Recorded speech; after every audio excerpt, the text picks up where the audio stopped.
you've just got to set yourself, you've got to put it in the diary. Sometimes, you know, much like the session on Tuesday, it's in your diary, you know it's happening, you're going to turn up. So like, get into the habit of planning your week in advance and being like, right, on Tuesday we're going to do that, and on Thursday evening we're going to go out and do the couch to 5k.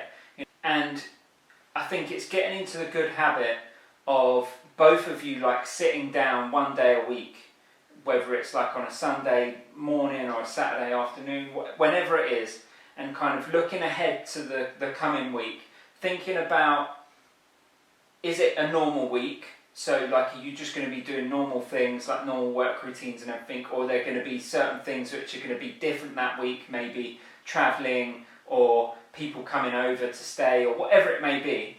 And then basically sit down, list out some meals that you both like and things that can kind of be batch cooked or cooked kind of like in bulk, okay, and are quite simple to cook, you know, things like chili con carne, spaghetti bolognese.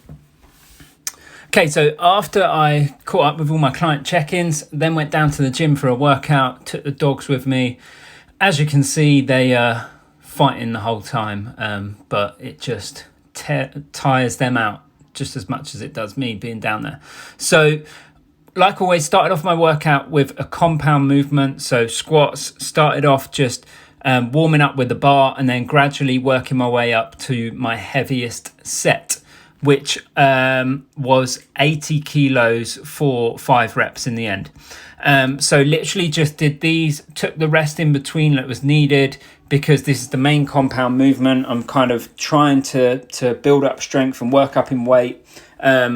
So took as much rest as I felt needed between sets, you know, a minute, maybe 2 minutes, and then moved on to the next part of the workout once I'd finished the squats. I think I did about 5 sets in total. Then after that, I went into some Bulgarian split squats. Now, these are an absolute killer, but brilliant for developing the legs. They're not the most comfortable exercise to get into position, but what I also like about these is that not only are you working the front leg, but the back leg, if your hip flexors are tight, they're getting a good stretch. So whenever I program these in for clients, a lot of the time, you know, they can tell that they're getting a good stretch through the back leg as well. So it's benefiting, you know, you're getting bang for your buck with this exercise, doing 2 different things. So I just did 3 sets of this, again, gradually scaling up in weight, 10 repetitions on each side. And I think that I got up to either 20 kg or 17 and a half, can't quite remember, but one of the two. Again, taking a little bit more time to rest in between sets on this. Then from there is where I started doing the supersets in these workouts. So supersets are great. I program them with all of my client workouts, and I love them in my own workouts. They're particularly very handy if you're working out with someone else, or if you're working out in a commercial gym, for a couple of reasons. Because as you can see here, with these 2 exercises paired together, I'm doing bench press and then going straight into single arm rows. So I don't have to move. I don't have to risk, if I was in a commercial gym, I wouldn't have to risk losing the bench or trying to save a piece of equipment and wasting time walking and waiting for something else. You can literally do these 2 exercises back to back without any rest in between, because you're hitting opposing muscles. So you're doing the chest on the first one and then you're doing the back on the second one. So you can literally go from one to the other. What I also love about supersets is the fact that it saves time then throughout the workout, and you can actually get more done by cutting down on rest times and doing 2 exercises back to back. Then after that, I went into seated shoulder press, and then supersetted that with band pull aparts. So here, targeting the shoulders with 2 different exercises. Same thing, killing time. And what I also find is when you start introducing supersets and even giant sets, is that there's a bit of a cardio element to it as well, because you're going from exercise one to the other without rest. So, you know, you're getting a little bit more out of breath with that as well. But one of the main reasons I like it is purely because you can fit more exercises into your workout and save time. So this is the result when I let these 2 criminals into my gym with me while I train. thought, let them down there, I'll be nice, you know, they can chill out with me. They've gone and just ripped one of their teddies to shreds. Now I've got to clean it all up. Yes, you, oi, you, yes, you did it. You did it. Did you do that? Did you do that? You cheeky.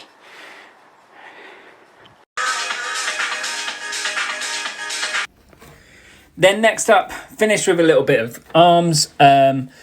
So did standing bicep curls, both arms at the same time. Again, like you can focus on doing one arm at a time, but the reason I like to do two at a time is purely saving on time by just doing both at the same time. And then supersetted that with seated overhead dumbbell tricep extensions. So just one dumbbell over the top of your head and behind the neck and extending overhead. So again, this is another great way to superset two exercises together. You can literally stay in the same spot, don't have to move around the gym, don't have to go from one piece of equipment to the other, and you're targeting opposing muscles, so you're getting, again, double the bang for your buck.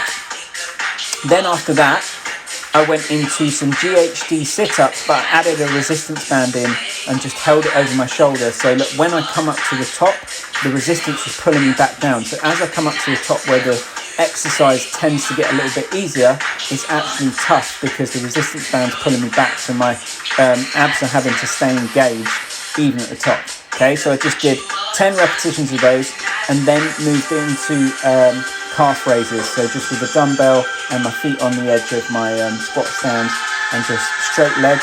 A little tip for calf raises, tense your quads the whole time so that you are literally only pushing up with your calves, okay? A lot of people, they bend at the knee a little bit, they go too heavy and they use their quads.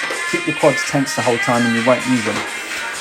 Then I finished off the workout with 3 rounds. So this is to get the heart rate up now, get myself out of breath, work on cardio a little bit, and to just finish off the workout. So I did 3 rounds of 1 minute on the ski erg, 1 minute on the rowing machine, and then 1 minute on kettlebell swings. Now the ski erg was pretty tough because, you know, I find that short, sharp, quick bursts on the ski erg is normally a little bit easier, tough but easier. So when you do anything from joint space on there, I find it a lot tougher. The rowing machine was okay, and then the swings were tough because it's not necessarily the movement, but it's holding on to the kettlebell. So I had a 24 kilo kettlebell which I was using. It's got quite a thick handle, and it was my forearms that were like giving up before anything else. But again, just a great way of pairing 3 exercises together, getting the bang for your buck. And also with that, you could do that solely alone as a workout. So you could do like 10, 15 minutes of 1 minute on the ski erg, 1 minute on the rower, 1 minute kettlebell swings, 1 minute rest, okay? And it's a pretty decent way to just get your heart rate up, get yourself out of breath, and challenge yourself.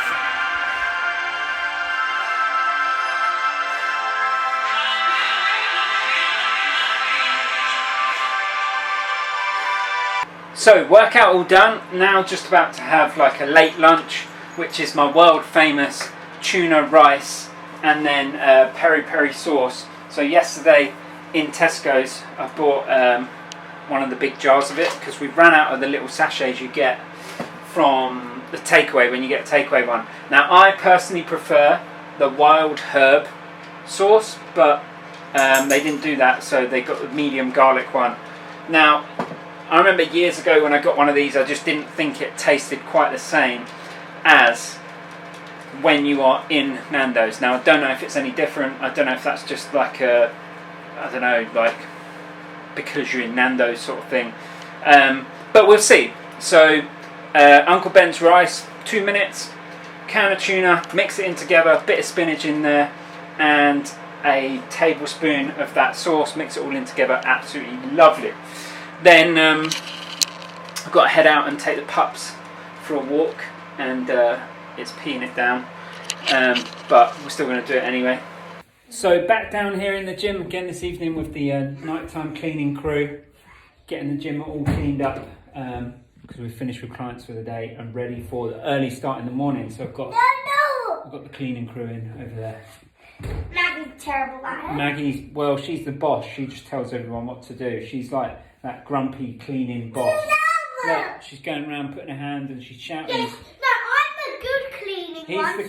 She's the good cleaner. She's the bad But one. she's the boss. So She's the she just literally touched the floor and just shouted because she wasn't happy. She found a bit of dirt. She's the baddie one. Yeah. Okay, guys. So that's the end of today's vlog. That's the end of the vlog, guys. I'll see you next time.